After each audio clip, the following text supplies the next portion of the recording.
अज्ञानतिमिरान्धस्य ज्ञानाञ्जनशलाकया चक्षुरुन्मिलितं येन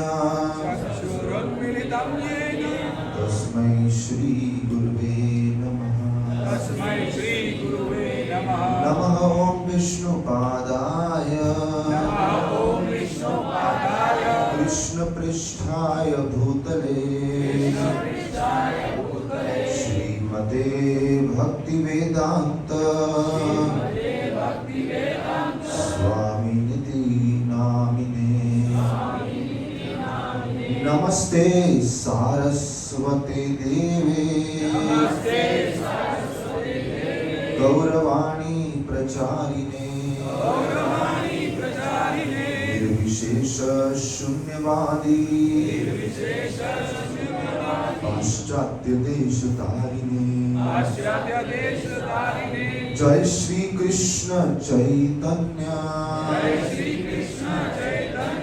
प्रभु नित्यानंद श्री अद्वैत गदाधर श्रीवासादि गौर भक्त वृंद। हरे कृष्णा कृष्ण कृष्णा हरे हरे हरे राम राम राम हरे हरे। हरे कृष्ण।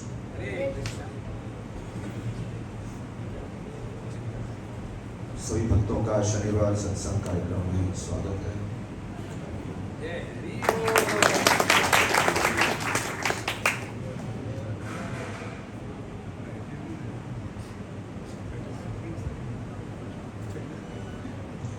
हरे कृष्ण। पिछले 4 हफ्ते से हम लोग गौर लीला पे चर्चा कर रहे थे और आप में से जो भक्त उपस्थित थे उनको बहुत बहुत धन्यवाद और जो नहीं उपस्थित थे उनको भी धन्यवाद। उनको ऐसा नहीं लगना चाहिए उनको धन्यवाद नहीं बोला, क्योंकि नुकसान हमारा नहीं हुआ उनका हुआ जो नहीं आए थे। अगर आपने कहीं और कथा सुन ली तो ठीक है, नहीं सुनी तो बड़ा नुकसान हुआ आपका। ठीक है, आपके दुर्भाग्य के लिए हम शोक मनाते हुए 3 बार हरि बोल बोलते हैं।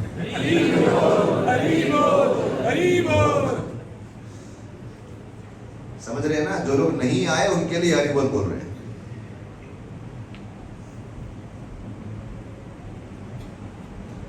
सो लास्ट संडे को महाप्रभु ने संन्यास ले लिया। तो कुछ भक्तों ने विनती किया कि आप वहीं से थोड़ा कथा आगे करिए, अभी गौर पूर्णिमा का समय चल रहा है।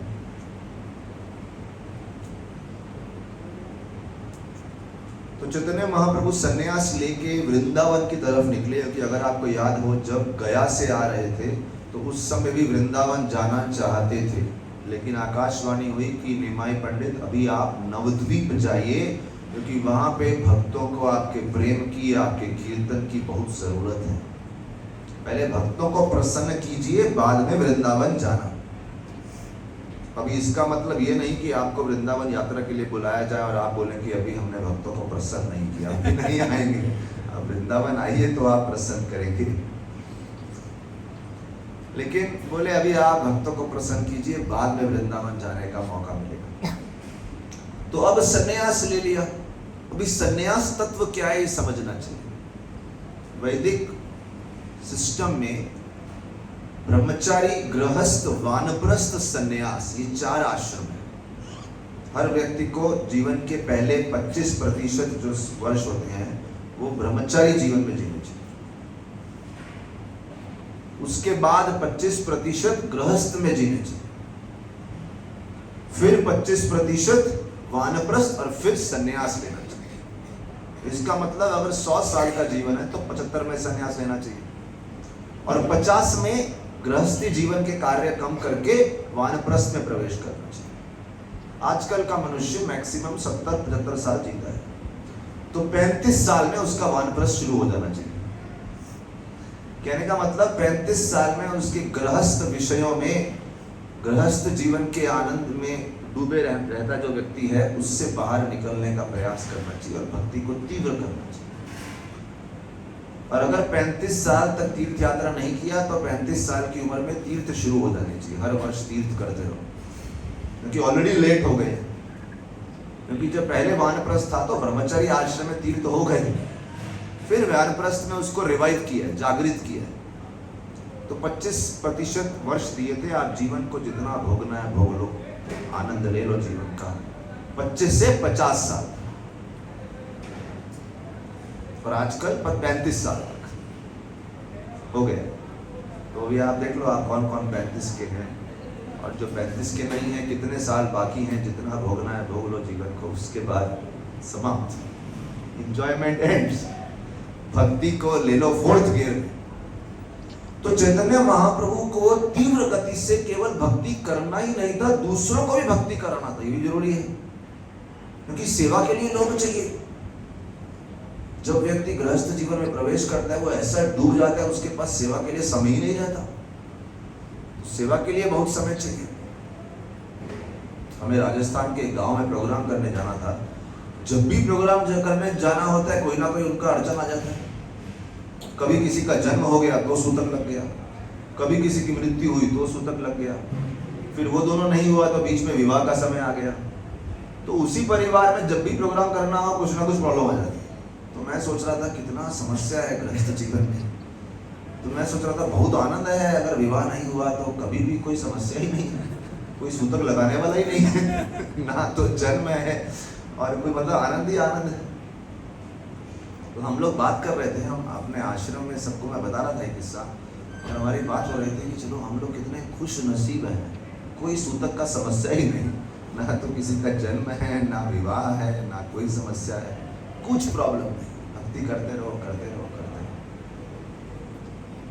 तो और करते ही नहीं रहो। सेवा कितनी जरूरत है समाज को। तो चैतन्य महाप्रभु ने देखा समाज में कुछ करना है और इस समय मैं केवल अपने परिवार के आनंद के बारे में नहीं सोच सकता, मुझे निकलना है यहाँ से और बहुत कुछ योगदान देना है। तो चैतन्य महाप्रभु ने संन्यास लिया। कुंती महारानी बोलती हैं, अथ विश्वेश विश्वात्मन विश्वमूर्त स्वकेशु में स्नेह पाशम इमं छिंदी दृढ़ पांडुषु विष्णुषु। स्नेह पाशम इमं छिंदी, कृपया मेरे स्नेह के पाश को तोड़ दो। क्योंकि मैं भक्ति नहीं कर पा रही हूँ और महिला हूँ, महिला का तो इमोशनल साइड ज़्यादा स्ट्रांग होता है, लेकिन प्रॉब्लम ये है अगर वो कृष्ण में ना लगे तो भौतिक विषयों में लगा रहता है। गीता में श्लोक आता है, असंग शस्त्रेण दृढ़ेन छित्त्वा न रूपमस्य इह तथोपलभ्यते नान्तो न च आदि न च संप्रतिष्ठा अश्वत्थमेनम सुविरूढ़ मूलम। ये जगत आपको बहुत स्ट्रांगली बाइंड करके रखता है, बांध करके रखता है, जैसे एक पेड़ की जड़ें हैं जो बहुत गहरी हैं और वो वृक्ष इतना फैला हुआ है, कहाँ अंत होगा पता नहीं। ऐसे ही भौतिक जगत की समस्याएं इतनी फैली हुई हैं, किस दिन आपकी समस्याओं को फुल स्टॉप लगेगा और आप भक्ति शुरू करेंगे, ऐसा दिन नहीं आने वाला है। हमेशा जब तक इस जगत में है, दलदल में कीचड़ में ही रहोगे।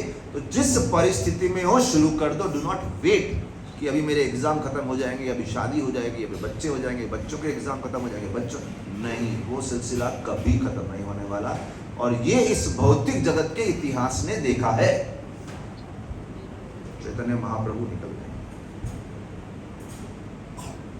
चैतन्य महाप्रभु निकल गए। पीछे सच्ची माता को आपको याद होगा, सच्ची माता दरवाजे पे खड़ी। और जब चैतन्य महाप्रभु निकले हैं तो माँ का अच्छे से आशीर्वाद लेके निकले हैं। माता के चरणों को बड़े प्रेम से स्पर्श किया है और माता के प्रदक्षिणा की है। बहुत सुंदर बात है, बड़े प्रेम से कुछ बार माता की प्रदक्षिणा की, माता के चरणों को स्पर्श किया, माता से बोला कृपया आप आशीर्वाद दो, नहीं तो मेरा सन्यास सफल नहीं होगा। 24 साल की उम्र में कौन सन्यास लेते? 24 साल की उम्र में तो भौतिक इच्छाएं बहुत बलवान होती हैं। कभी कभी 24 साल के युवक को बोला जाए आप आश्रम ज्वाइन कर जाओ, वो घबरा जाता है, 24 साल ये भी कोई उम्र है? तो इच्छाएं बलवान होती हैं।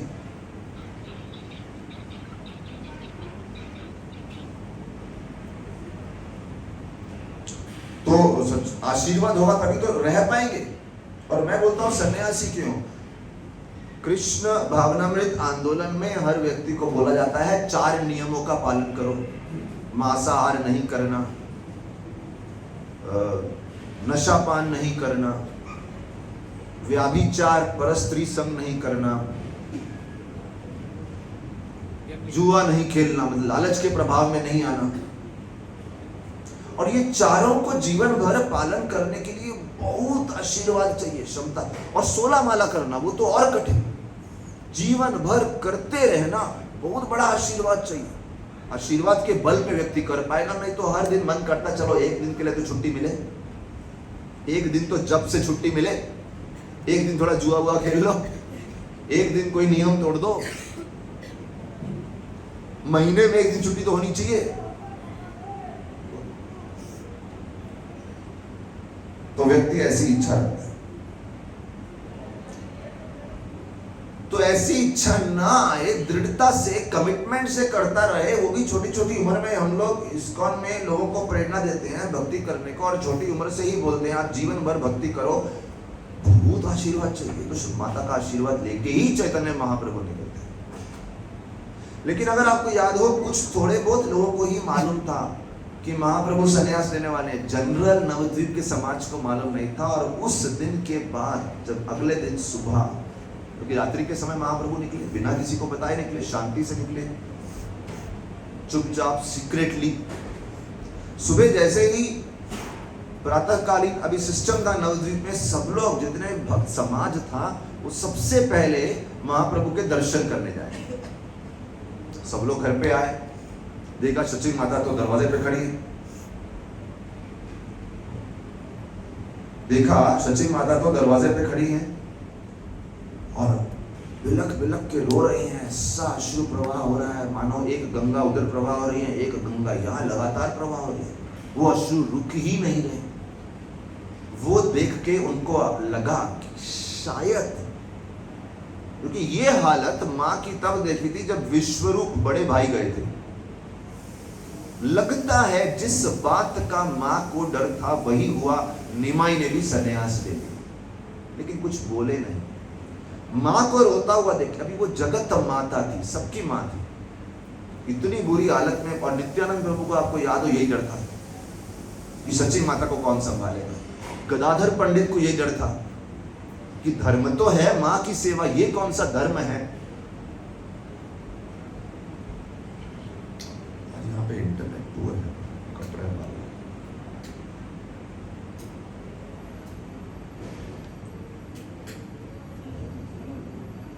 हाँ नहीं है ना, आपका जियो है क्या?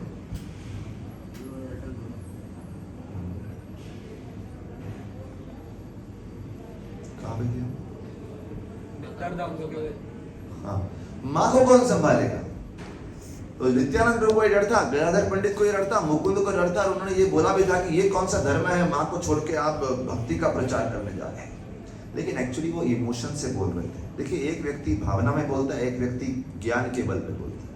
तो ज्ञान के बल पे नित्यानंद प्रभु भी जानते थे और गदाधर पंडित भी जानते थे कि ये बहुत उत्तम धर्म है, और कभी कभी ऐसा बड़ा धर्म करने के लिए किसी छोटे धर्म को थोड़े समय के लिए दाव पे लगाना पड़ता है। ये जगत ऐसा ही है, धर्म का पालन करो, लेकिन धर्म के भी अलग अलग श्रेणियां होती हैं। तो कभी कभी ऊंचे धर्म के लिए छोटे धर्म को छोड़ना पड़ता है। ये वो जानते थे, लेकिन इमोशनल भावना, वो दर्द के कारण बोल रहे थे कि अरे ये कौन सा धर्म। तो सारे के सारे भक्त आ गए और वो भी रोने लगे। तब माँ ने बोला कि अरे मेरा निमाई छोड़ के चला गया और अब मेरे जीने का फायदा क्या। ये जितना प्रॉपर्टी हमारा जो घर भर है सब आप संभालो, मुझे नहीं रहना, मैं जा रही हूँ गंगा में कूदने के लिए। कैसे तो भक्तों ने माँ को संभाला कि आप अपने प्राण मत त्यागो। उस समय चैतन्य महाप्रभु जो संन्यास लिए थे, उन्होंने चंद्रशेखर आचार्य को भेजा था कि जाके आप नवद्वीप में समाचार दे दो कि संन्यास की विधि पूर्ण हो गई। और संन्यास लेके चैतन्य महाप्रभु, जो उनका नया नाम है, क्या नाम है? कृष्ण चैतन्य महाप्रभु, कृष्ण चैतन्य, बोले वो वन में प्रवेश कर गए। जैसे ही भक्तों ने, चंद्रशेखर आचार्य ने ये समाचार नवद्वीप वासियों को दिया, पूरी तरह से टूट गए। और वहां पे विशेष रूप से अद्वैत आचार्य थे, वो तो इतने टूट गए कि तभी का तभी बोले मैं गंगा में कूदने जा रहा हूं। देखिए उनका स्टैंडर्ड तरीका था सुसाइड करने का। गंगा बाजू में थी, गंगा में कूद के शरीर अंत होगा।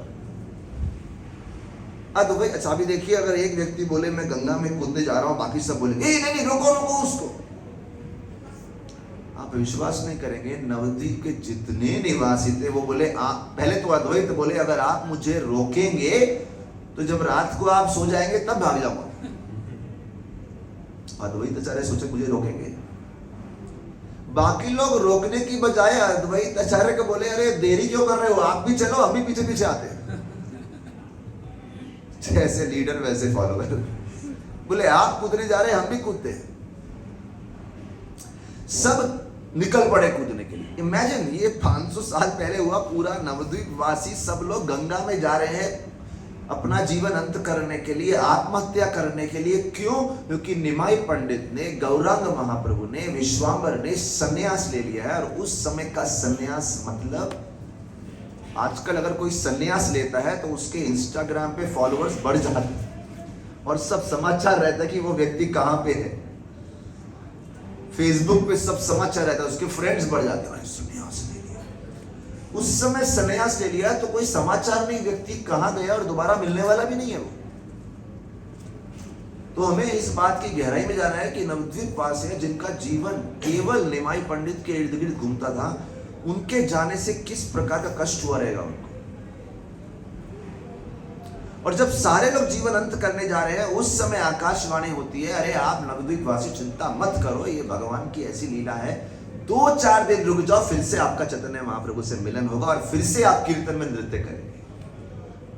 सब लोग को मानो प्राण वापिस आ गए। इसलिए चैतन्य महाप्रभु बोलते हैं हमें कृष्ण भक्ति में कैसा भाव जागृत करना है। युगायितम निमेषेन,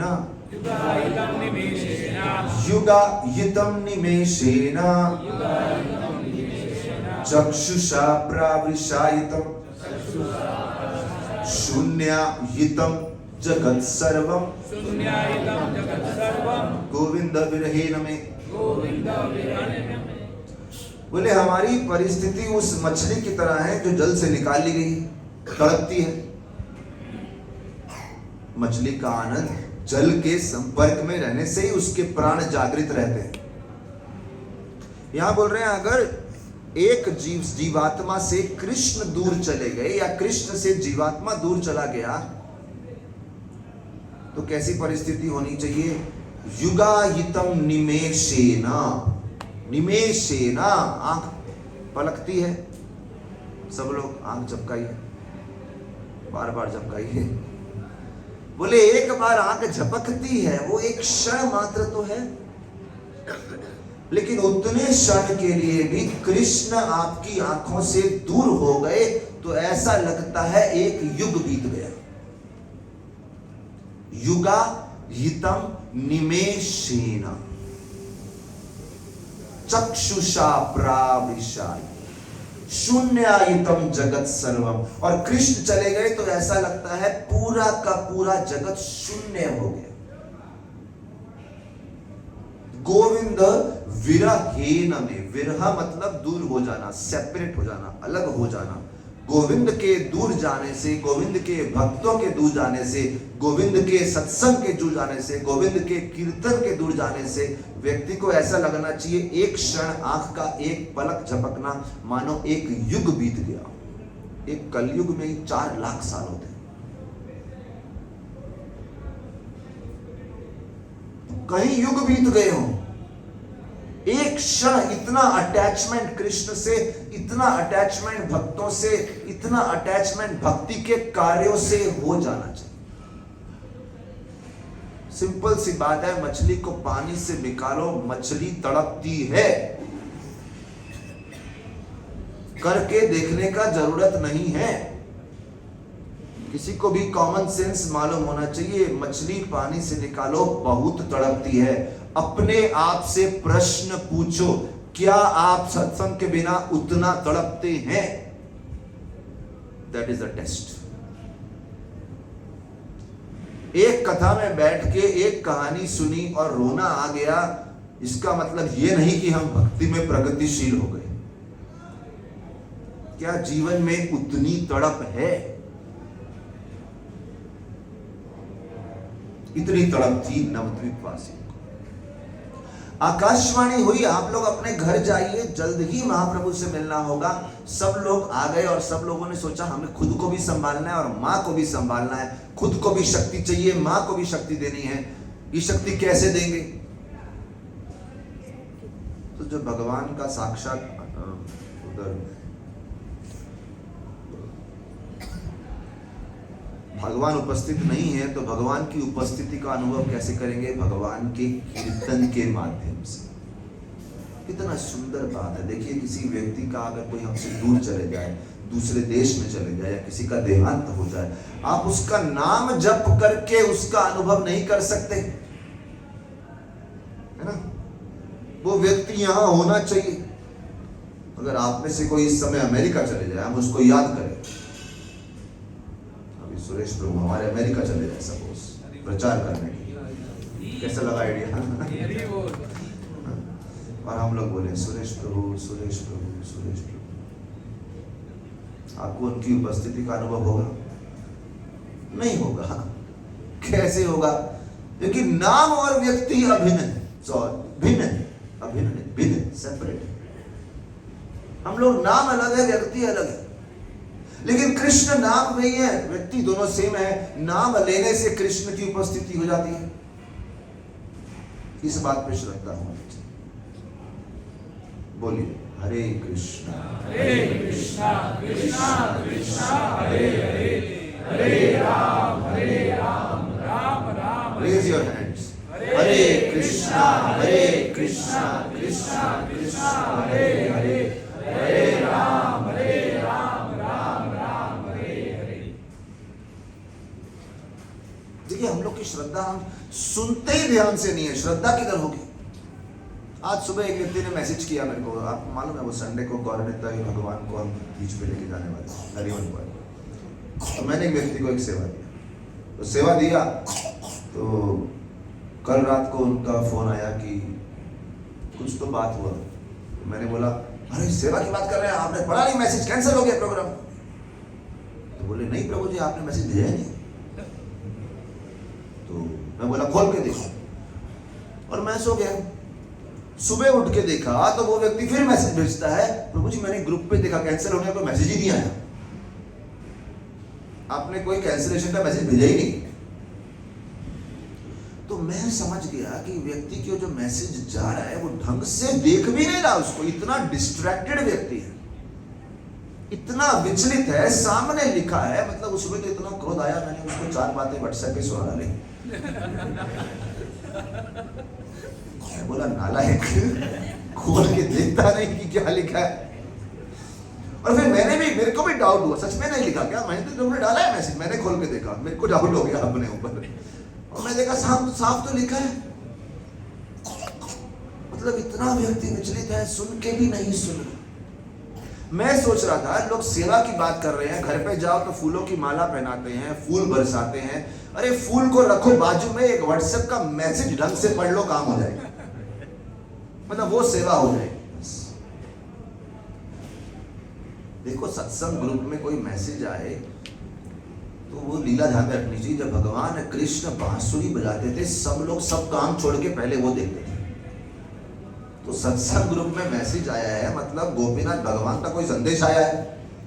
हम सब तो निमित्त हैं, माध्यम है। वो छोड़ के सारे मैसेज ध्यान, जहां से पैसे की कमाई हो रही है वो 10 ध्यान से देखेंगे, सत्संग का मैसेज देखेंगे। एक मैसेज डाला यस या नो, दोनों पे क्लिक करो। 60 लोग हैं ग्रुप में, धक्के मार के 30 लोगों ने क्लिक किया, बाकी लोग सो रहे हैं क्या? और घर पे जाओ तो फूल बरसाएंगे। अरे उन फूलों का क्या हम अचार डालेंगे क्या? ये सच्चे होपलेस, यू नो। फिर किसी को बोलो कि चलो हमारे परसों तक रिप्लाई आ जाना चाहिए। हफ्ता हो गया कोई रिप्लाई नहीं, सॉरी भी नहीं कि हम नहीं कर पाए।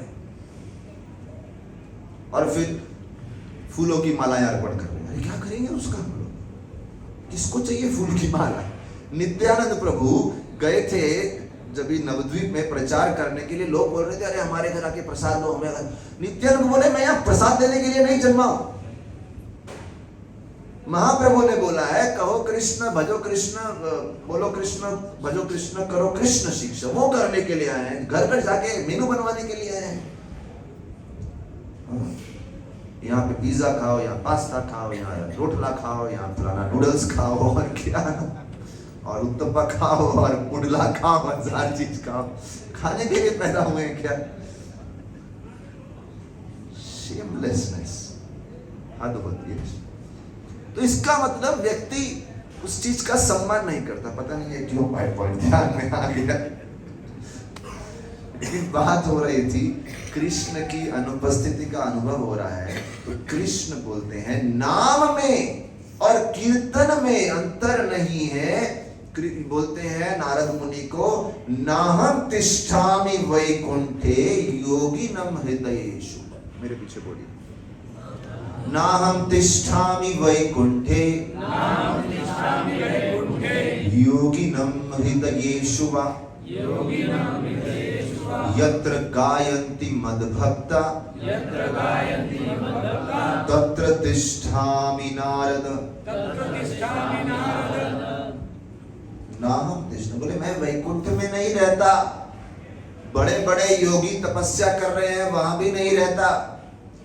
यत्र गायन्ति मद भक्ता, जहां मेरे भक्त लोग कीर्तन गाते हैं, कथा गाते हैं, तत्र तिष्ठामि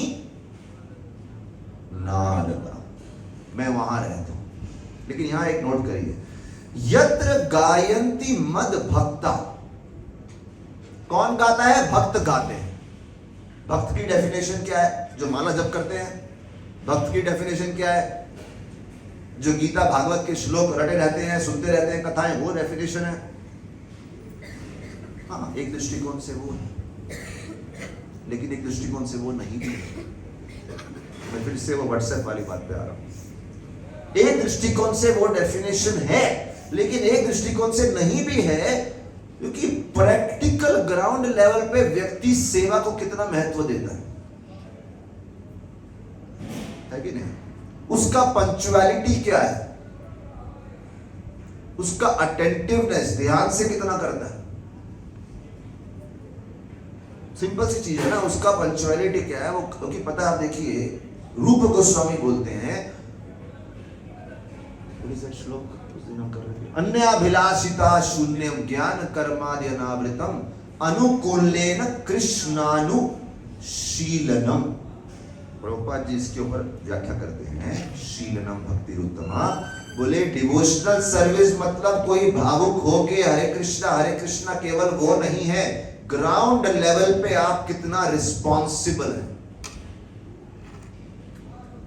ग्राउंड लेवल पे आपका भक्तों के प्रति, एक दूसरे के प्रति कितना रिस्पॉन्सिबिलिटी है, उससे भी आपकी भक्ति समझ में आती है।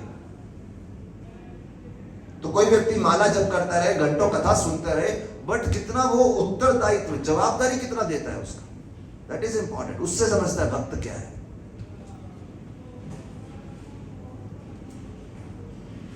तो यहां लिख रहे हैं, जहां ऐसे भक्त कीर्तन करते हैं, कृष्ण वहां प्रकट होते हैं।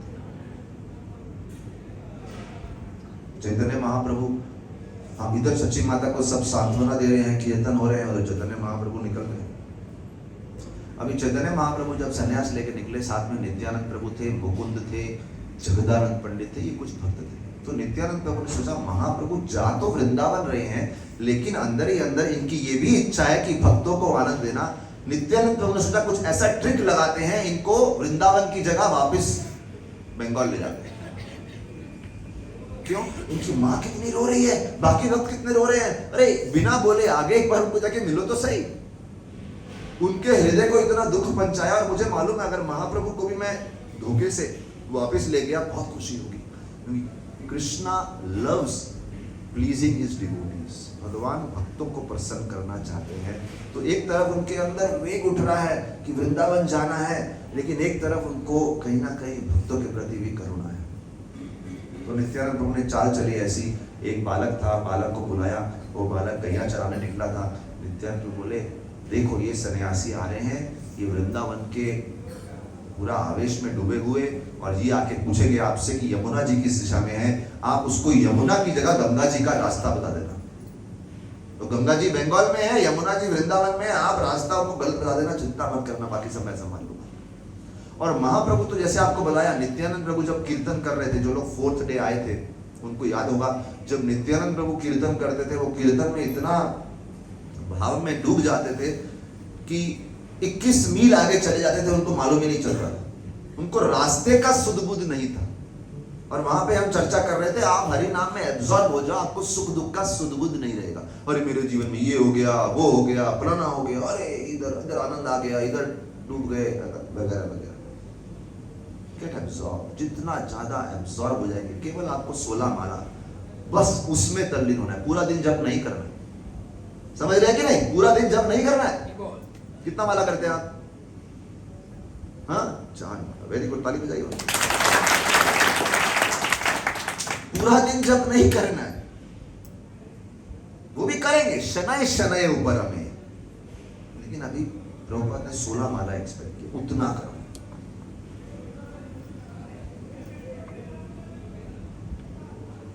नित्यानंद प्रभु को सुध-बुध नहीं था, चैतन्य महाप्रभु की सुध-बुध नहीं था, जिसने जहां बोला निकल पड़े। वो बालक ने बोला वो यमुना जी है, चले चल पड़े। चलते चलते चलते चलते फाइनली नदी के तट पे आए, उनको लगा यमुना जी, इतने आनंद में आ गए। उधर यमुना में स्नान करने को उतरे, सामने से अद्वैत आचार्य आ गए, और अद्वैत आचार्य तो बंगाल में थे। अद्वैत आचार्य को देख के महाप्रभु बोलते, अरे आप कभी आए वृंदावन? हमारा टिकट हमें बुक नहीं हुआ था, आप भी वृंदावन। बड़ी अद्भुत बात है। पिछले वर्ष हम लोग युवाओं का यात्रा लेके गए, तो मैं एक दिन पहले पहुंच गया। अभी यात्रा पूरा मैं ऑर्गेनाइज कर रहा हूँ महेंद्र प्रभु के साथ। अगले दिन सब युवा लोग आए और मुझसे आके पूछते हैं, प्रभु जी आप क्या कर रहे हैं यहाँ पे? मैं बोला मूर्खों, आप लोग के लिए आया। बोले आप क्या कर रहे हैं यहाँ पे? तो ऐसा लोग प्रश्न पूछते हैं, आप क्या कर रहे हैं यहाँ पे? तो मुझे लगा मैं तभी टिकट वापस करके वापस चले जाता हूँ। ठीक है, अरे जिनको कथा सुनाने के लिए बुलाया है वही पूछ रहे हैं आप क्यों आए हैं यहाँ पे।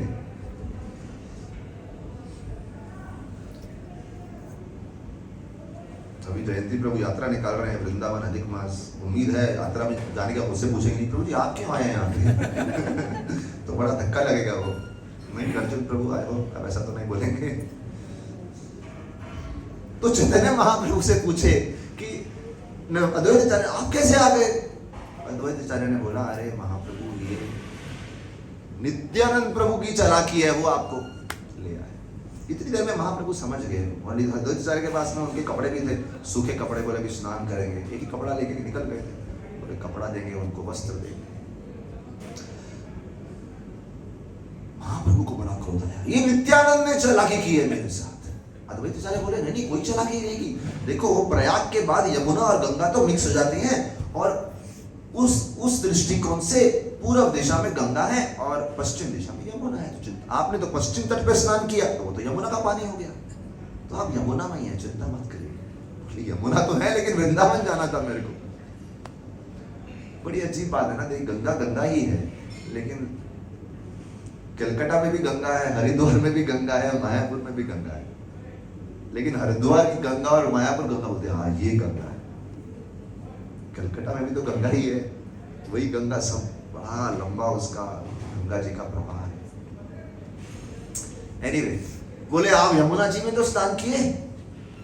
तो उस समय बड़ा क्रोध तो आया नित्यानंद प्रभु के प्रति, लेकिन उनको मालूम था ये जो चीटिंग है, ये कोई मामूली भौतिक चीटिंग नहीं है, ये बड़े उत्तम लक्ष्य से की गई, उत्तम प्रयोजन से की गई चीटिंग है।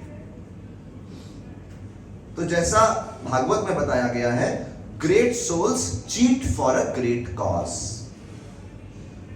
प्रभुपाद जी का एक स्टेटमेंट है जो भक्त लोग बहुत चिंतन करते हैं इसके ऊपर।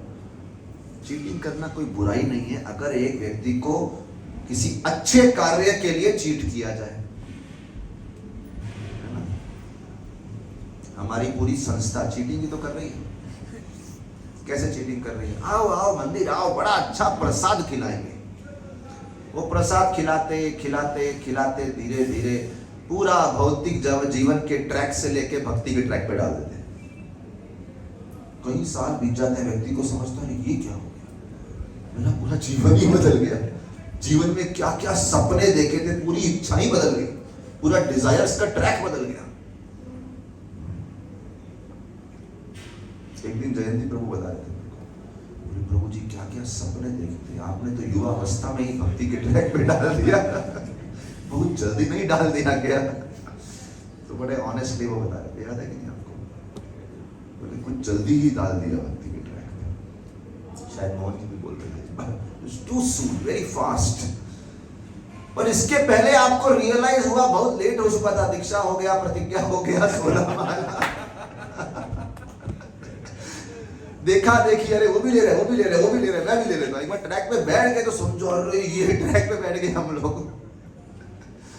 अभी तो जहां भी जाओ पहले सोचना पड़ता है, यहाँ कांदा लहसुन है नहीं है, ये खाना है नहीं खाना है।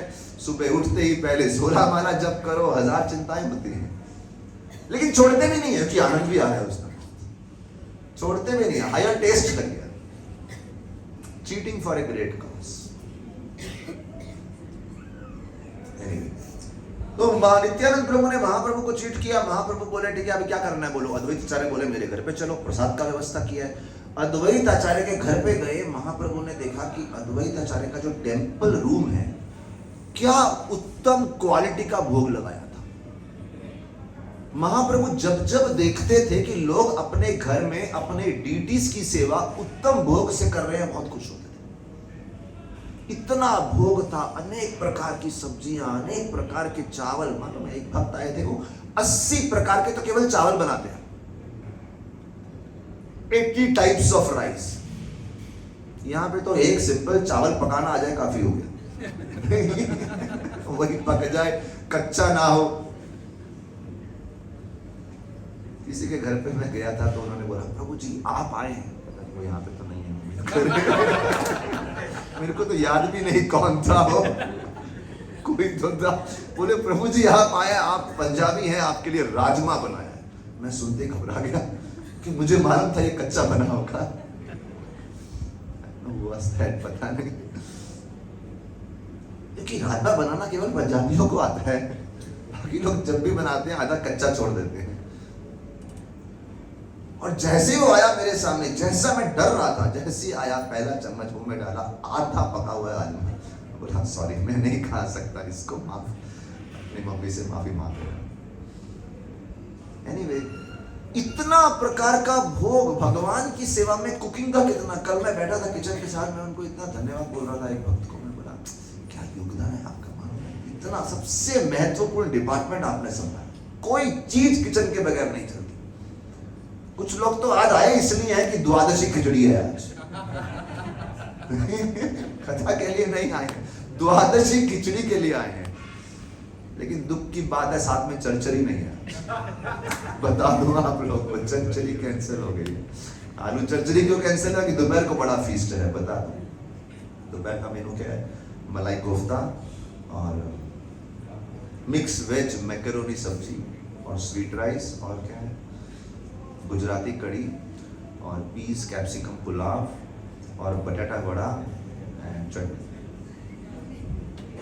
हैप्पी? कैसा लगा विधि? गुड मेनू? कैसा लगा आपको प्रोग्राम? अच्छा है। जगदीश प्रभु आपको भी चढ़ा रहा हूं मैं, आप जूम पे सुन रहे हैं। अद्वैत आचार्य ने इतना भोग लगाया, महाप्रभु इतने खुश, वेरी गुड वेरी गुड, भगवान की सेवा ऐसी होनी चाहिए। बोले वो तो ठीक है, लेकिन वो भगवान को भोग लगा दिया, अभी आप बैठे। नहीं, मेरे लिए कुछ नहीं, मैं सन्यासी हूँ। सन्यासी को सिंपल एक चावल दे दो, एक छोटा उबला हुआ सब्जी दे दो, अपना शाक दे दो, हो जाएगा। साथ में नित्यानंद प्रभु थे, वे भगवान दोनों एक ही हैं, महाप्रभु नित्यानंद प्रभु। लेकिन नित्यानंद प्रभु अलग भाव के थे। बोले कैसे हो जाएगा, 3 दिन से कुछ खाया नहीं है, ये तो नाच रहे हैं अपना कीर्तन में, 3 दिन से हमने कुछ खाया नहीं है, भूखे हैं, उपवास कर रहे हैं, ये खिलाएंगे आप? ढंग से नहीं बना सकते थे आप? उसने ऑलरेडी इतना आइटम बनाया है। नित्यानंद प्रभु बोल रहे हैं बस इतना ही बनाया है। इसीलिए आप भक्तों के समझ में 2 प्रकार के भक्त देखेंगे, कुछ भक्तों के नहीं, कुछ नहीं। और ऐसे भी भक्त होंगे, आप 15 आइटम बनाओ, बोलेंगे बस इतना ही बनाया। और नहीं बना सकते थे, और दोनों का सम्मान करना सीखो। ऐसा मत कैसे भक्त है इतना खाते हैं। नित्यानंद प्रभु उनका अलग भाव था, बैठ के खाने के लिए महाप्रभु को परोसते जा रहे हैं, जैसे ही उनका प्लेट में खत्म हुआ और परोस दिया, खत्म हुआ और परोस दिया और परोस दिया। और महाप्रभु भी भोजन नहीं खा रहे हैं, वो तो अद्वैत आचार्य के प्रेम को खा रहे हैं। वो भी खाते गए लेकिन एक सीमा थी, वो बोले बस बस बस। और नित्यानंद प्रभु को जितना परोसो वो उतना बरस पड़े। ये कोई भोजन है, 3 दिन उपवास किया और इसमें तो कुछ वैरायटी नहीं है, और खिलाओ। और एक समय इतना गुस्सा आया, उन्होंने थोड़ा सा चावल लेके ऐसे फेंक दिया, कुछ बेकार का भोजन बनाया। और जैसे ही वो चावल फेंका, वो थोड़ा सा चावल अद्वैत आचार्य के शरीर को टच कर गया।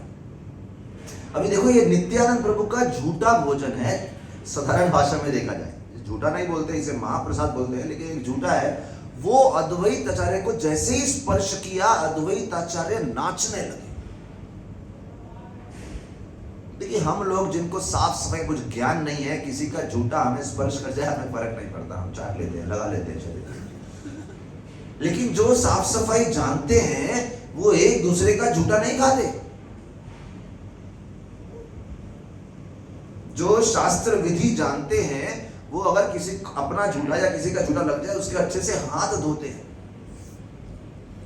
लेकिन यहां पे वो जानते थे ये नित्यानंद प्रभु साधारण व्यक्ति नहीं है, ये साक्षात भगवान है। और अगर भगवान भूल जाओ तो एक बहुत बड़े महाप्रभु के भक्त हैं, इनका झूठा हमारे शरीर को स्पर्श करे, मुझे खाने को, इससे बड़ा भाग्य क्या। नृत्य करने लगे। जैसे एक और कथा बताता हूं, एक भक्त थे मुरारी गुप्ता, याद है हनुमान जी। वो एक बार महाप्रभु से मिलने गए तो महाप्रभु उनकी किस बात से इतने प्रसन्न हो गए, महाप्रभु जो चीज चबा रहे थे वो आधी चबाई और मुरारी गुप्ता को दे दी। वो उनके मुख से निकली हुई थी। मुरारी गुप्त ने वो चीज ली और बड़े आनंद से स्वीकार करी, और इतने आनंद से स्वीकार करी, और वो जैसे ही महाप्रभु का महाप्रसाद लिया उन्होंने, उनके शरीर में ऐसा प्रेम उत्पन्न हो गया। लेकिन क्योंकि वो महाप्रभु की चूसी हुई थी तो उन्होंने खाया, और उसके बाद हाथ धोना चाहिए, उन्होंने हाथ धोया नहीं, उसी चीज को लेके अपने सर पे मल लिया। महाप्रभु बोले जी जी जी जी, ये क्या, मेरा झूठा खाया है, आप जाके हाथ धो। बोले आपका झूठा खाया है इसीलिए तो हाथ नहीं धो रहा मैं। बोले इसको तो पूरे शरीर पे मलना चाहिए, इसी से तो मेरा चित्त शुद्ध होगा, मेरे अंदर कृष्ण प्रेम प्राप्ति होगी। और मुरारी गुप्ता इतने प्रेम में आ गए, इतने प्रेम में आ गए, जब घर में भी गए तो ऐसा महाप्रभु के ध्यान में, नशे में थे। उनकी पत्नी ने भोजन परोसा, जब उनकी पत्नी ने भोजन परोसा, मुरारी गुप्ता बैठ गए, सामने प्लेट है, लेकिन वो नशे में है। और उनकी पत्नी को आदत थी जब भी महाप्रभु से मिलके आते हैं नशे में रहते। चावल तो परोस दिया, चावल तो परोस दिया। अभी देखिए, मुरारी गुप्ता इतने नशे में हैं, वो सोच रहे हैं मुझे महाप्रभु को खिलाना है। देखिए, हम लोग जब खाते हैं तो कभी कभी प्रसाद प्रार्थना बोलना भी भूल जाते हैं, लेकिन ये इतने नशे में थे, भगवान को खिलाना है। उन्होंने चावल लिया और आंखें बंद हैं, और उनको ऐसा भाव आ रहा है जैसे अभी भी महाप्रभु बैठे हैं। और वो ऐसा खाओ खाओ, सब लोग खाओ खाओ। और आप मानेंगे नहीं, जब वो खिला रहे हैं चावल जमीन पे गिर रहा है। जिस कमरे में वो प्रसाद लेते थे सब जगह चावल गिरा हुआ है, सब चावल गिरा है। अभी चावल में उस समय जो अभी बंगाली सिस्टम चावल का क्या है, वो खूब घी डालते हैं उसके ऊपर। आप लोग घी डालते हैं चावल? कौन डालते हैं? अच्छा, गौरांगी डाल दिया, बंगाली पिछले जन्म की बंगाली जन्म लिया आपके यहाँ। कोई गौरी भक्त नाम भी गौरांगी है तो गौरी ही है पूरी। खूब घी डालते हैं, बढ़िया घी चमकता हुआ दिखता है चावल के ऊपर, ऐसा बढ़िया।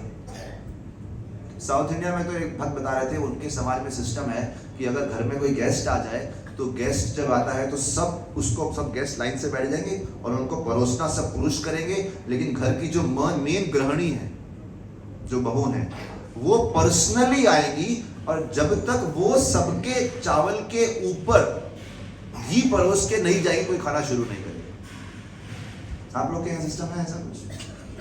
उनके यहाँ सिस्टम है, चावल में घी परोस के जाएंगे, बड़ा स्वीट सिस्टम है। बोले ये अधिकार उनका ही रहता है, कोई और नहीं कर सकता, उनका अधिकार है उनके यहाँ।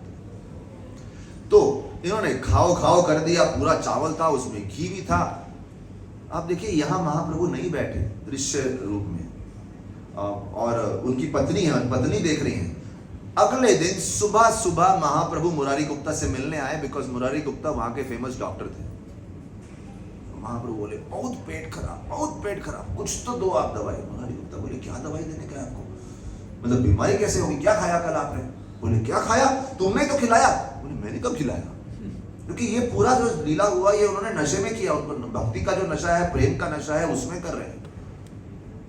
महाप्रभु बोले कल इतना चावल, इतना घी डाल के तुम पूरा कम, और क्या हुआ, ये बोलते गए खाओ खाओ, पूरा प्लेट खाली हो गया, प्लेट भी खाली हो गया, पत्नी ने और परोसा, वो भी खाली हो गया, पत्नी ने और परोसा, वो जो 10 आदमी खाने वाले थे वो सारा का सारा उन्होंने महाप्रभु को परोस दिया, और महाप्रभु खा भी लिए। महाप्रभु जब आए तुमने खिलाया। मुरारी गुप्ता को समझा नहीं, तब उनकी पत्नी ने बोला कल क्या हुआ था। एक दिन बाद उनको समझ रहा है कि कल क्या हुआ था। सोचिए किस इंटेंसिटी से, किस प्रेम से उन्होंने भोग लगाया होगा अपने घर बैठे बैठे। वहां महाप्रभु ने खाया, और महाप्रभु सुबह आए, बोले कुछ दवाई दो। और जब तक मुरारी गुप्ता को होश आए कि मेरे चावल से इनका पेट खराब हुआ है, महाप्रभु ने अपनी दवाई भी डिसाइड कर ली। पता है क्या दवाई खाई? मुरारी गुप्ता का जल का लोटा पड़ा था, जिसमें से उन्होंने जल पिया था। जहां एक भक्त महाप्रभु का महाप्रसाद सम्मानित करने के लिए इतना उत्साहित है, उधर ही भगवान भी अपने भक्त का झूठा खाने के लिए इतने उत्साहित है। उन्होंने वो लोटा लिया और वो जल पूरा पी गए। सारे देख रहे, ये क्या हो गया? और बोलते ये लीला को जब देखा, मुरारी गुप्ता के रिश्तेदार थे वहां पे, ऐसे कभी कभी होता है ना, हम लोग मंदिर आते हैं, हमारे रिश्तेदार भक्ति में रुचि नहीं रखते। जब उन्होंने देखा मुरारी गुप्ता की भक्ति का प्रभाव और महाप्रभु का उनके साथ प्रेम, बोले पूरा परिवार महाप्रभु के प्रेम में लोटपोट हो गया।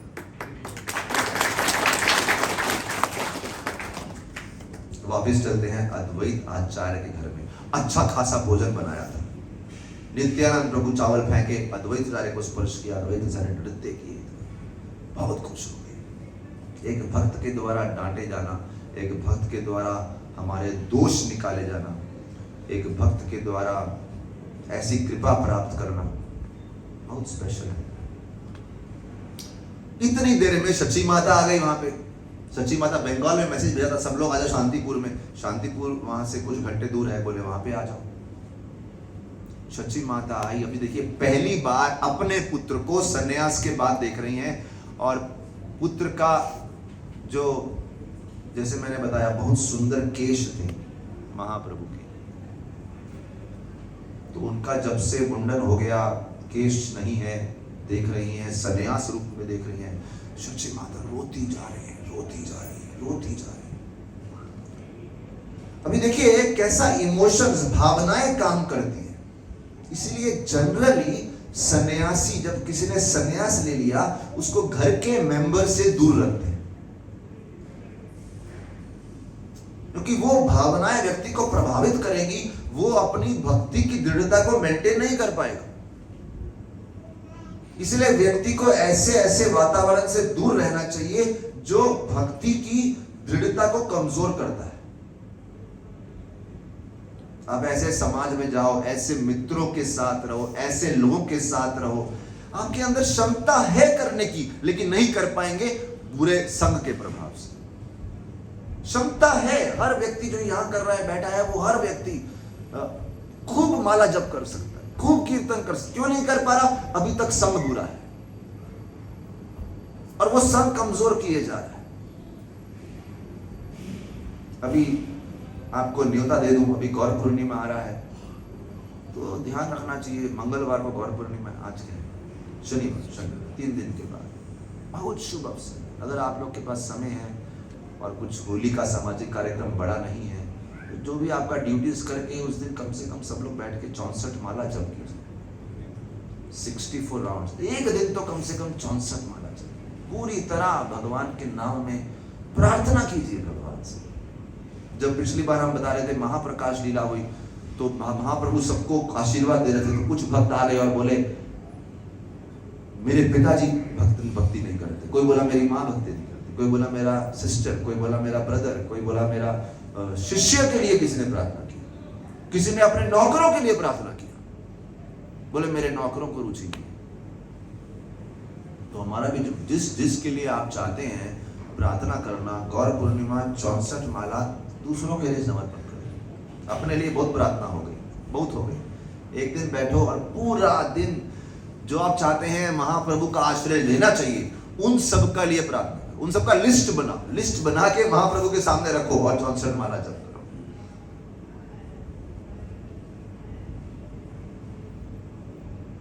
समझ रहे कि नहीं आप बात को?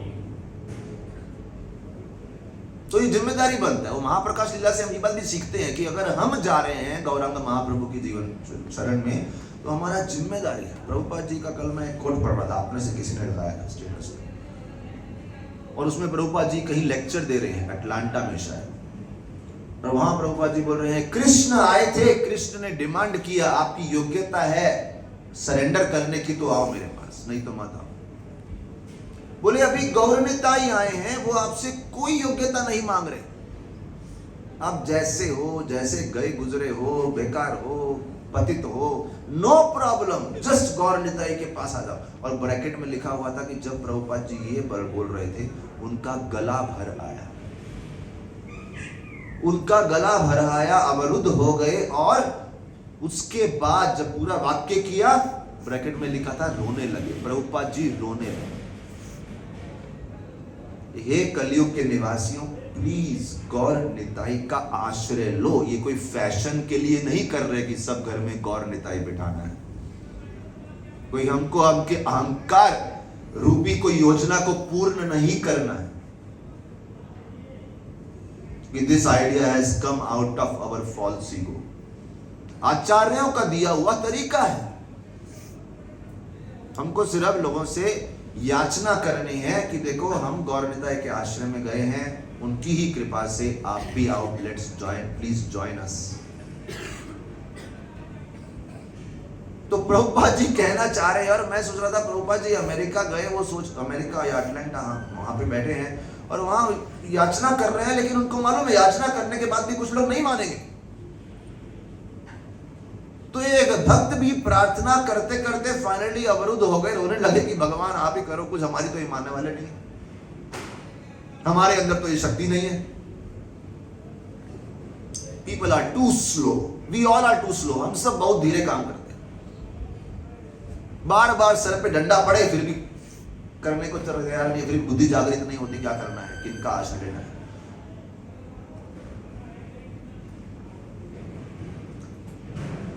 सची माता के सामने महाप्रभु इतना, सची माता, हाँ तो बात है कि किसी ऐसी जगह पे मत जाओ जहां आपकी भक्ति कमजोर पड़े।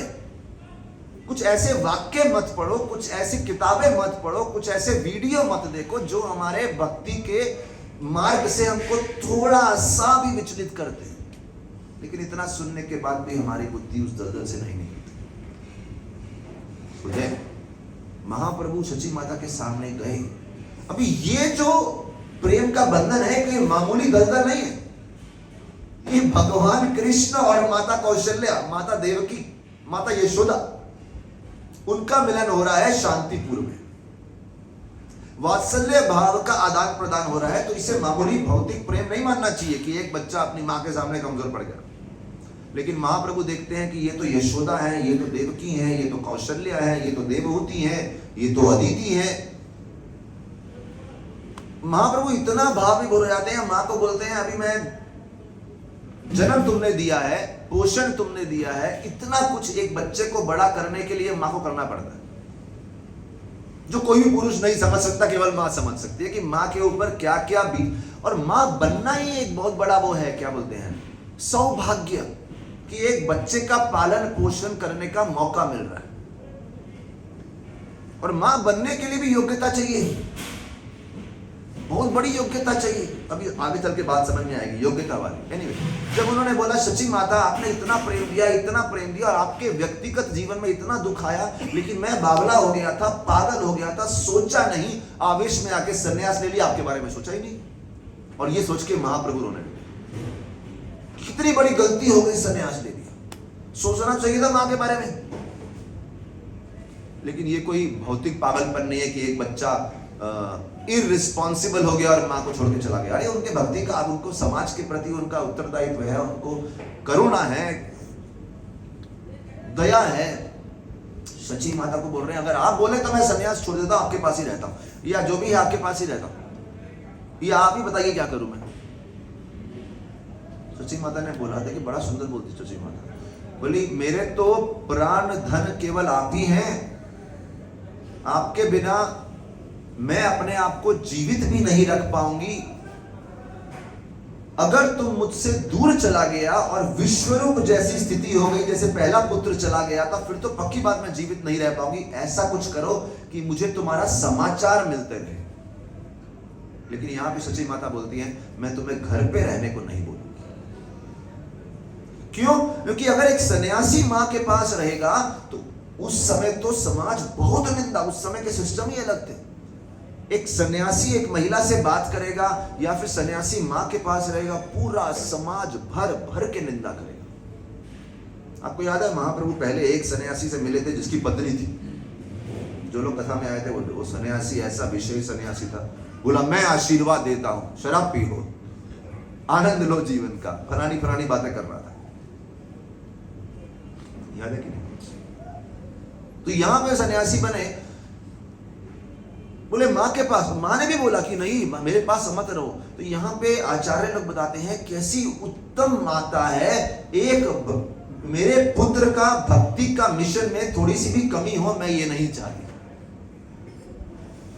बोले ये मां का लक्ष्य, मां का अच्छा लक्षण होना चाहिए कि अगर संतान को जन्म दिया है तो कितना वो हो सके तो अपने दिल पे पत्थर भी रखना पड़े, संतान को कितना भक्ति की तरफ और प्रोत्साहन देती है। That is the duty of a parent. और ये पेरेंट ही नहीं, कहीं पे भी आप कोई भी नेतृत्व कर रहे हैं और आपको कहीं बार कृष्ण के प्रयोजन को आगे बढ़ाने के लिए अपने हृदय पे पत्थर रखना पड़ेगा।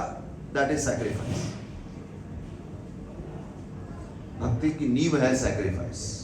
क्या है नींव? सैक्रिफाइस, बलिदान, एक उच्च कारण के लिए बलिदान।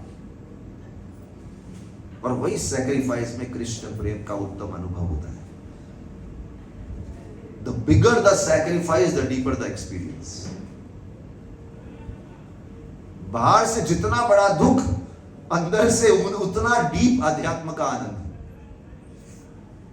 बाहर से जितनी परिस्थिति आंसू लाने वाली, उतना गहरा भक्ति का आनंद छोड़ के जाती है। और बाहर से जितना सुख, उतना भक्ति का अनुभव नहीं, shallow, not deep. My point making sense? Suresh Prabhu is my गुरु। कहाँ पे थे हम लोग?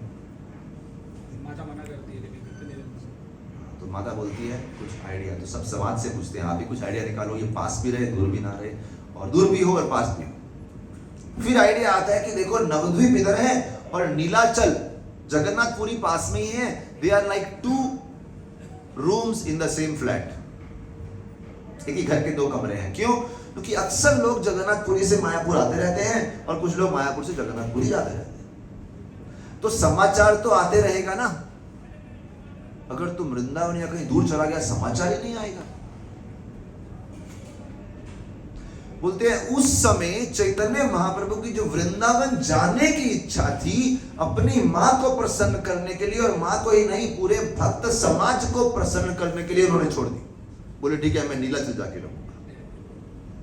अभी ये वही कृष्ण है जिनके पिछले अवतार में जब कृष्ण आए थे, साक्षात भगवान आए थे, पूरा लीला वृंदावन में हुआ था। और जब वो प्रकट हुए हैं महाप्रभु के रूप में, पूरा उनका इच्छा रहा है कि मैं प्रकट हुआ वृंदावन जाके वृंदावन भक्ति का अनुभव करने के लिए। सोचिए आप इस बात को, भगवान पृथ्वी पे आए हैं वृंदावन भक्ति का अनुभव करने के लिए, और मां बोल रही है वृंदावन मत जाओ। भक्त समाज बोल रहा है वृंदावन मत जाओ। तो भक्त समाज को खुश करने के लिए अपनी इच्छा को महाप्रभु त्याग देते हैं, मां को खुश करने के लिए त्याग देते हैं। इसलिए चैतन्य महाप्रभु को बोला गया है मात्र भक्त शिरोमणि। मां के भक्तों में सबसे श्रेष्ठ, ये हमको समझना है कि चैतन्य महाप्रभु केवल भक्ति के नाम पे कुछ पाखंड नहीं कर रहे थे, मां की भक्ति में भी सर्वश्रेष्ठ प्रैक्टिकल व्यक्ति, इनसेंसिटिव नहीं थे। भक्ति आपको कठोर दिल नहीं बना देती, और यहां भक्ति को बैलेंस करना है, जहां अपने आसपास के लोगों के प्रति भी सचेत, उनकी भावनाओं के प्रति भी सचेत रहना है, संवेदनशील रहना है, सेंसिटिव रहना है। दूसरी तरफ उनकी भावनाओं में इतना नहीं डूब जाना कि कृष्ण भक्ति के मेन मार्ग को ही भूल जाओ। इसीलिए महाप्रभु ऐसा भी नहीं कि नवद्वीप में घर में ही बस गए, साथ ही साथ उनकी इमोशन को देखते हुए जगन्नाथपुरी भी चले रहे, मान लिया जाए। That balance has to be done. वो संतुलन बनाना जरूरी है। अभी हम लोग क्या करते हैं, समाज परिवार करते करते उस दलदल में इतना घुस जाते हैं कि कृष्ण भक्ति के मेन लक्ष्य को भूल जाते हैं, और या फिर उस तरफ इतना चल बैठते हैं कि अपने आसपास के प्रति सचेत नहीं रहते, संवेदनशील नहीं रहते, बैलेंस को बैठते। क्योंकि एक भौतिक जगत में डूबे हुए जीव का प्रॉब्लम क्या है, extremes. We go to extremes, इधर या इधर, अरे बीच में रहे भैया, बिल्कुल इधर या बिल्कुल, है कि नहीं। जब तक शरीर में रह रहे हैं, भोजन खाते कि नहीं आप लोग, तो शरीर को भी संभालते हैं, शरीर को संभालते हैं, यहाँ तक परिवार को भी संभालना, समाज को भी संभालना है, लेकिन मेन लक्ष्य ध्यान में रखना है, उस दलदल में डूब नहीं जाना। ये डिसाइड हो गया। अब देखिए मां की योग्यता आती है। सच्ची माता बोलती है कि तुम, अद्वैत आचार्य बोलते हैं, अभी आप सन्यास लेके जा तो रही हैं नीलाचल, कुछ दिन हमारे पास रुक जाओ। महाप्रभु मान जाते हैं। जैसे ही महाप्रभु मानते हैं, सच्ची माता बोलती है अभी आप कुछ दिन हमारे पास रुकेंगे। बोले आप सब तो जगन्नाथपुरी जाके इनसे मिलते रहेंगे, इनके लिए भोजन बनाएंगे, इनको अपने घर पे बनाएंगे, बुलाएंगे, लेकिन मैं मां हूं और मेरे को मिलना वर्जित है ऐसे रेगुलर, मैं तो इसके लिए भोजन नहीं बना पाऊंगी। तो मुझे ये मौका दे दो कि मैं अपने हाथों से भोजन बना के अपने बालक को खिलाऊं, जितना दिन वो यहां पे रहेगा। कितनी सुंदर भावना है। मां ने ये नहीं बोला कि चलो अभी 12 दिन हो, 13 दिन, 10 दिन, जो भी हो, रोज जोमेटो से ऑर्डर कर लो, 3 टाइम खाना आएगा, और जहां से बाजू वाले होटल से ले आ, और हम लोग खूब कीर्तन करेंगे। उसने इस बात को समझा कि एक मां के लिए अपने हाथ से स्वादिष्ट स्वादिष्ट भोजन बना के अपने बालक को खिलाना, ये एक धर्म है, ये एक धर्म है, ये कोई टाइम पास चीज नहीं है। इसीलिए एक पिता बनना, एक मां बनना कितनी बड़ी जिम्मेदारी, कितना कुछ सोचना पड़ता है कि क्या मैं उस लेवल का पोषण बच्चे को प्राप्त देने में संभव हूं। व्यक्ति, सच्ची माता ने इतने प्रेम से खिला के एवरी डे, जितनी बार भी महाप्रभु ने भोजन खिलाया, केवल खाया सच्ची माता के हाथ से ही खाया। कभी कभी मैं किसी परिवार में जाता हूं तो वहां देखता हूं, उधर की जो गृहिणी है वो ये जिम्मेदारी लेती है कि हमारे घर का जो बालक है या मेरा पति है वो मेरे हाथ से ही बना खाए। घर का एक अलग वातावरण रहता है, you can feel that energy. तो ऐसे घरों में जाके देखने का, ऐसे पारिवारिक कल्चर को देखने का बहुत अच्छा लगता है कि जिम्मेदारी लिया एक दूसरे का, परिवार में सब मेंबर एक दूसरे के प्रति जिम्मेदारी लेते हैं। तो सच्ची माता ने पर्सनली खिलाया। और अच्छा, जितना दिन रहे, ऐसा नहीं महाप्रभु सोचे चलो भैया आगे तो संन्यास लेना है, अभी जितना खाना है खा लो, आराम से ले लो, पता नहीं बाद में भरोसा है नहीं है, कुछ मिलेगा नहीं मिलेगा। नहीं, अपन सोचते हैं कभी कभी कल एकादशी, आज जितना खाना खा लो, जिस दिन एकादशी होती है उस दिन भी खा लो, कुछ भी खाओ, अच्छा लगा नहीं ये भी खा लो, वो भी खा लो, पनीर भी खा लो, आलू भी खा लो, आलू की टिक्की भी बना लो। हमारे एक भक्त है, बहुत अच्छा आलू का टिक्की बनाते हैं एकादशी, उसका रेसिपी बताऊं।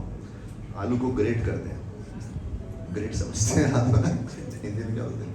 कद्दूकस किया ऐसा बोलते हैं। आप लोग क्या बोलते हैं? छीनना। छिलना। फिर उसको कर लिया, फिर उसको ऐसा गीला हो जाता है ना, उसको ऐसा पैटिस बना दिया। फिर ओलिव ऑयल लिया, फिर उसमें वो इटालियन स्पाइस होता है ना जिससे पिज़्ज़ा बनता है, वो डाला। फिर थोड़ा चीज़ का लेयर डाला उसके। माता जी आप रेसिपी कुंजल माता जी आप अच्छी कुकिंग करती हैं इसलिए बता रहा हूँ। उसके ऊपर चीज़ डाला और उसको फिर बना दिया फर्स्ट क्लास। उसे उसका एक नाम होता है, वो डिवोटी बनाते हैं बहुत अच्छा। आपने खाया कभी? Waste of life. आपको मैंने पास्ता का रेसिपी दिया, बनाया कि नहीं कभी आपने? क्या फायदा? 3 साल से मैं वेट कर रहा हूँ, आप बना के खिलाएंगे उसको। एक समय इनको ओरिजिनल ऑथेंटिक इटालियन पास्ता का रेसिपी दिया था, ये बहुत पता नहीं गुम गया होगा, अभी तक तो होगा भी नहीं। इस हफ्ते देखते हैं आप कैसे बनाते हैं। तो हम सोचते हैं एकादशी है कल आज खा लो, फिर कल एकादशी है कल खा लो, फिर आज कल एकादशी थी तो आज फीस्ट होना चाहिए। तो हर समय खाते ही रहते हैं हम लोग। महाप्रभु ने सोचा इतना दिन रहना है यहाँ पे शची माता के पास, खाना तो है ही, साथ साथ ऐसा कीर्तन, ऐसा अद्भुत कीर्तन। महाप्रभु नित्यानंद प्रभु इतना नृत्य, और शची माता ने भी खूब उस कीर्तन का आनंद लिया।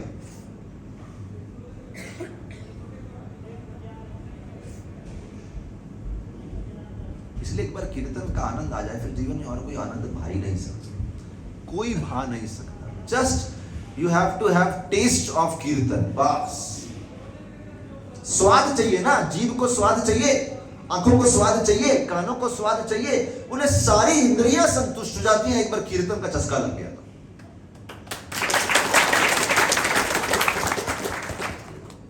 सारी इंद्रियां संतुष्ट और कुछ नहीं चाहिए।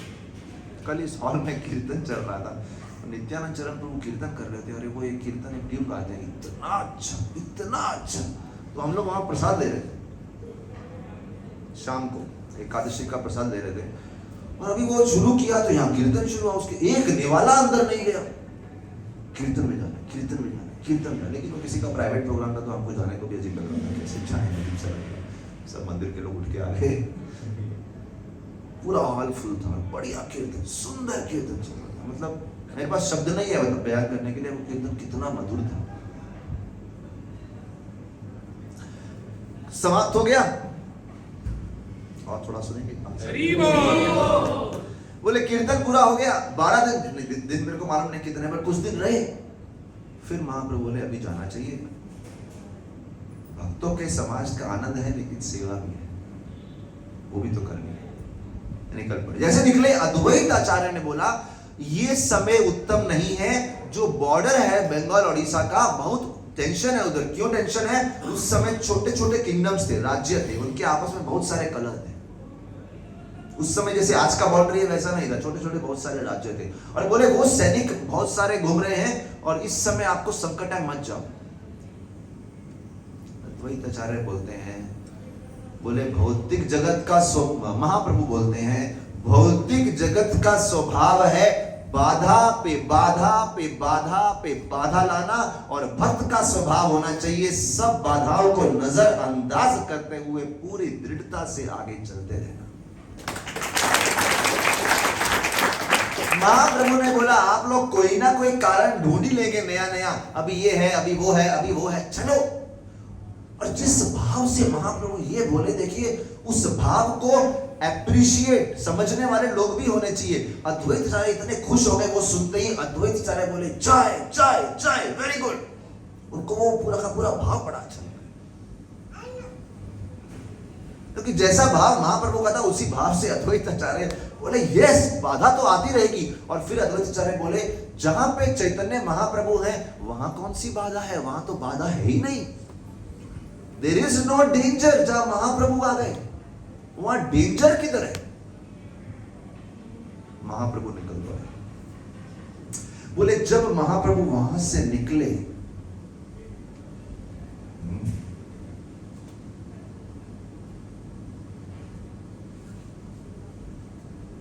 रास्ते में निकलते, अभी देखिए महाप्रभु, हम लोग निकलेंगे तो बोलेंगे ट्रेन में बैठेंगे, डिनर का व्यवस्था किया है कि नहीं, ब्रेकफास्ट का व्यवस्था किया है कि नहीं। एक दृष्टिकोण से आजकल करना भी पड़ता है कि आजकल का जो कम्युनिटी सपोर्ट है वो स्ट्रांग नहीं है। उस समय जब सन्यासी निकलते थे तो लोग गांव गांव में सेवाएं करने के लिए तत्पर रहते थे। आजकल कौन सेवा करेगा? आप टीसी को ये नहीं बोल सकते हम कृष्ण भक्त हैं, जाने दो हमको, बोलेगा पहले टिकट ला। उस समय ऐसा कुछ नहीं था, अरे हाँ ठीक है भक्ति करने तीर्थ जा रहे हैं, तो इनको हम सेवा करेंगे। पेंट्री वाले नहीं बोलते आप तीर्थ जा रहे हैं हम खिलाते हैं फ्री में, बोलो क्या बनाना है, जैन फूड बनाएंगे, ऐसा नहीं। कौन बना रहा है? हमारी पेंट्री में 16 माला जप करने वाले लोग हैं, अपने हाथ से बनाएंगे। आजकल सिस्टम नहीं होता ऐसा, लेकिन उस समय सिस्टम था। लेकिन सिस्टम से साथ साथ ही महाप्रभु ने रास्ते में सबसे पहला प्रश्न कुछ दूर जाने के बाद क्या पूछा मालूम है? मालूम है जी क्या पूछा? बोले आप में से कोई भी वस्तु साथ लेके आया? वो टेस्ट कर रहे थे कि कितना ये लोग कृष्ण के ऊपर डिपेंड करते हैं और कितना ये लोग एकत्र संग्रहित करने में रुचि रखते हैं। क्योंकि भक्त का एक लक्ष्य होना चाहिए, अत्याहार नहीं करना चाहिए, जरूरत से ज्यादा इकट्ठा नहीं करना चाहिए। प्रभुपाद जी के पिताजी के बारे में हम जानते हैं, बोले उनका सिस्टम था दिन में अगर इतना कमाई हो गया, अगर वो 2 घंटे में हो गया तो दुकान बंद करके घर पे आ जाते थे। ऐसा नहीं 11 बजे तक बैठे हैं, चलो आज 200 कमाया तो आज 700 कमा लेंगे, नहीं, हो गया इतना कमाई डन। और अगर इतना कमाई नहीं हुआ तो उनका समय था कि चलो शाम को 8 बजे तक बैठेंगे, जितना हुआ जो भी टाइम था मेरे को याद नहीं, बोला इतना बैठेंगे जाएंगे। ऐसा नहीं कि लालच लेके बैठे अभी और आएगा और आएगा और आएगा। There was a limitation. तो महाप्रभु बोले जरूरत से ज्यादा संग्रह। भक्तों ने बोला हम कुछ नहीं लाए, महाप्रभु बड़े खुश हो गए, कुछ नहीं लाए। अभी महाप्रभु खुश तो हो गए, बोले कृष्ण प्रोटेक्ट करेंगे। थोड़ा आगे गए तो एक स्थान आया छत्रभोग। क्या नाम आया? छत्रभोग। वो छत्रभोग स्थान पे जब ये आए तो वहां पे एक घाट था गंगा जी का, उसका नाम था अम्बुलिंग घाट। वहां पे पता क्या हुआ था? जब गंगा जी को भगीरथ राजा पृथ्वी पे लेके आए थे तो शिव जी गंगा जी से विरह अनुभव कर रहे थे। गंगा जी चली गई, गंगा जी चली गई, तो शिव जी को गंगा जी के सानिध्य चाहिए था, क्योंकि शिव जी गंगा जी को जटा में धारण किए। अभी गंगा चली गई तो शिव जी विरह में थे। शिव जी उस घाट पे आए और शिव जी गंगा में स्नान किए, इतने आनंदित हो गए। जैसे कभी किसी के प्रेम को देख के आप खुश हो जाते हैं तो आप बोलते हैं सिंपल भाषा में मेरा दिल पिघल गया। You heard this? सुना है? जब वो गंगा को स्पर्श किए क्यों खुश हुए? गंगा जी कहां से आती है? विष्णु के चरणों से। विष्णु के चरणों का चरणामृत प्राप्त करके। देखिए भक्ति means taking pleasure in small things. आप मंदिर में आते हैं, चरणामृत पिया आपने, उस समय नाचना चाहिए, चरणामृत चरणामृत चरणामृत। कभी कभी हम इतने दुख होते हैं, चरणामृत से पहले मुंह लटका रहता है, चरणामृत पीते हुए मुंह लटका रहता है, चरणामृत के बाद मुंह लटका रहता है। क्यों? घर पे झगड़ा करके आया या फिर कल बिजनेस में लॉस हुआ। शिव जी से सीखो, शिव जी को चरणामृत मिला, शिव जी इतने आनंदित हो गए, अगर दिल पिघलना छोड़ा वो खुद ही पिघल गए और शिव जी एक लिक्विड बन गए और शिव जी उस गंगा में साथ ही बह गए। जहां पे शिव जी लिक्विड फॉर्म में आ गए उसे बोलते हैं अम्बुलिंग घाट। शिव जी बोले चरणामृत पीते ही आपके सारे दुख खत्म हो जाने चाहिए। समझ रहे हैं डूंगर पर? क्या समझे? चरणामृत पीते सब दुख खत्म हो जाने चाहिए। One should know the power of it. उस घाट को क्रॉस करना था। महाप्रभु उस जगह को देखे, बोले शिव जी पिघल गए थे, गंगा का स्थान है। महाप्रभु इतने भावविभोर हो गए। महाप्रभु वहां पे जगन्नाथ का जाना है, जगन्नाथ, इतने उत्साह, जगन्नाथ जगन्नाथ जगन्नाथ, और लगातार अश्रु प्रवाह हो रहे हैं, उनका पूरे शरीर में कंपन हो रहा है। वहां पे गवर्नर था एक, ये कहा सुनिए, गवर्नर था, बहुत अमीर था। और जब व्यक्ति धनी होता है तो उतने उसके पास ऐशो आराम की उतने फैसिलिटीज होते हैं। तो धन इज ए डेंजर। अब जिसके पास धन है ही नहीं उसके लिए भक्त बनना आसान है, उसके पास एंजॉयमेंट के लिए पैसा ही नहीं है कि नहीं, वो करे भी क्या, कुछ चारा ही नहीं है तो माला उठा लेता है वो। और धनी व्यक्ति माला उठाए तो बड़ी बात हो जाती है कि इतना फैसिलिटी। अभी ये गवर्नर एक बड़ा भक्त नहीं था, लेकिन उसने जब महाप्रभु को रोते हुए देखा, उसने बच्चों को रोते हुए देखा था, महाप्रभु जिस प्रकार से क्रंदन कर रहे थे और इतने भावी बोल रहे थे, उसने सोचा कि ये कोई विशेष व्यक्ति है। उसने सबसे पूछा ये कौन है, कहाँ जा रहे हैं, क्यों जा रहे हैं इनको? सबने बताया कि ये संन्यास लिए हैं, जगन्नाथ जी के दर्शन को जा रहे हैं, वहां पे निवास करेंगे। देखिए, जब महाप्रभु की जेन्युइन भक्ति को देखा, जेन्युइन सच्ची भक्ति को देखा, उस व्यक्ति के अंदर इच्छा हो गई मुझे इसकी सेवा करनी। इसलिए सबसे पहले हमें क्या चाहिए, अपनी भक्ति को सच्चा बनाना है, झूठा नहीं रखना, फेक नहीं रखना। उन्होंने सच्ची भक्ति को देखा, बोले मुझे सेवा करनी है। सबसे पूछा क्या सेवा करनी है? उसने बोला पहले तो मेरा इनविटेशन है, आप हमारे घर पे आइए प्रसाद देने। और महाप्रभु से पूछा क्या सेवा कर सकता हूं? उसने बोला आप मेरा आयोजन करो, मुझे बॉर्डर के उस साइड ले जाओ, गंगा के मार्ग से ले जाओ। डन। उसने प्रसाद की सेवा की, महाप्रभु के लिए फूलों की माला, चंदन सेवा इत्यादि सेवा करी, और उसके बाद महाप्रभु के लिए एक अच्छी नाव का आयोजन किया। अभी देखिए, ये व्यक्ति धनी है, ऐशो आराम में लौटा हुआ है, इसे कोई भक्ति के प्रति दिलचस्पी नहीं है, लेकिन जिस तरीके से इसने महाप्रभु की छोटी सी सहायता करी उनके विजन को आगे लेके जाने के लिए, महाप्रभु ने उसी समय इस धनी व्यक्ति को आलिंगन किया और सर्वोत्तम कृष्ण प्रेम उसके हृदय में स्थापित कर दिया। अगर हम सब कहीं बुरी आदतों में लगे हैं, जस्ट देखो, ठीक है, जो लोग मिशन में सेवा कर रहे हैं उनको छोटा मोटा सेवा कर दो, उससे कितना पुण्य कमा लेंगे पता नहीं। देखो हमारे पास क्या क्या है और हम क्या सेवा कर सकते हैं, जस्ट लुक इनटू दैट। ज्यादा कुछ नहीं करना है। अब ये लास्ट सुनिए, नाव वाली स्टोरी। नाव में बैठ गए, जैसे ही नाव में बैठे, इतना सुंदर वातावरण, रात का समय है, शांति है। महाप्रभु के साथ में सबसे फेवरेट कीर्तनीय कौन थे? मुकुंद बैठे, महाप्रभु ने बोला कीर्तन शुरू करो, उन्होंने कीर्तन शुरू किया। महाप्रभु जोर से कीर्तन करो, उन्होंने जोर से कीर्तन शुरू किया। और नाव तो बड़ी होती है, वो पीछे महाप्रभु बैठे हैं, सब भक्त बैठे हैं, उधर नाविक बैठा है। और नाविक ने बोला चुप, कीर्तन कर रहे हो, आपको मालूम नहीं है रात के समय, ये रात का समय है और यहाँ पे बहुत सारे टाइगर हैं। टाइगर, टाइगर को क्या बोलते हैं? शेर नहीं होता टाइगर, बाघ। बाघ।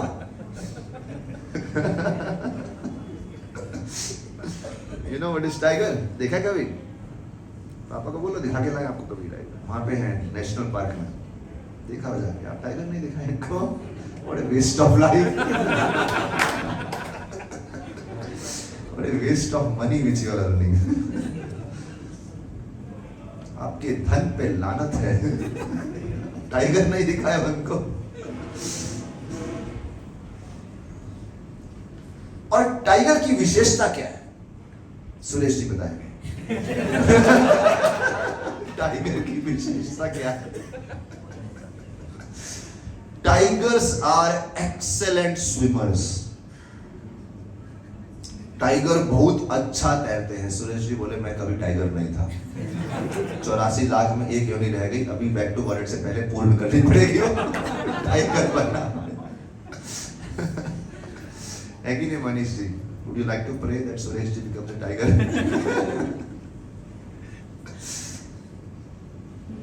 जयंती, would you like to become tiger? हमारे यहाँ इस समय 4 टाइगर हैं, महेंद्र प्रभु, अनिल प्रभु, मोहन प्रभु, और चौथा कौन है? मदन माली। ये चारों रोज स्विमिंग सीखने जाते हैं। Lakshman, they are excellent swimmers. Arjun प्रभु आप रह गए, आपको टाइगर नहीं बनना पड़ेगा। लेकिन आप देखिए टाइगर बहुत अच्छे स्विमर होते हैं। तो बोटमैन ने बोला अरे टाइगर्स हैं यहाँ जंगल में, वो तैर के आ जाएंगे, आप इतना जोर से कीर्तन कर। अरे वो छोड़ो, वो तो तैर के आएंगे। नदी के अंदर क्रोकोडाइल, मगरमच्छ है, वो आ जाएंगे हरि बोल करते हुए चुप कीर्तन। और बोले इस जंगल में बहुत सारे डाकू भी हैं। सारे भक्त घबरा गए, भक्त चुप हो गए।